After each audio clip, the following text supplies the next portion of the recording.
Liquor scam లో కవిత విచారణ కొనసాగుతోంది. 7 రోజులుగా ఈడీ కస్టడీలోనే ఉన్నారు కవితను భర్త అనిల్ పెద్ద కుమారుడు కలుసుకున్నారు. నిన్న కవితను తల్లి శోభ చిన్న కుమారుడు కలిశారు. ఈ రోజు పెద్ద కుమారుడు భర్త అనిల్ కవితను కలిశారు. 7 రోజులుగా ఈడీ కస్టడీలోనే ఉన్నారు కవిత. ప్రస్తుతం ఢిల్లీ లిక్కర్ స్కామ్ లో కవిత విచారణ కొనసాగుతోంది.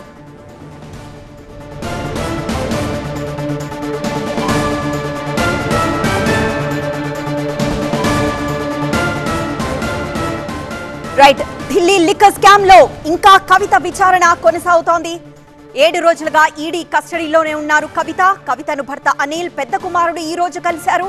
నిన్న కవిత తల్లి శోభ చిన్న కుమారుడు కలుసుకున్నారు. ఇక ఈ రోజు భర్త అనిల్ పెద్ద కుమారుడు వెళ్లి కవితను కలిశారు.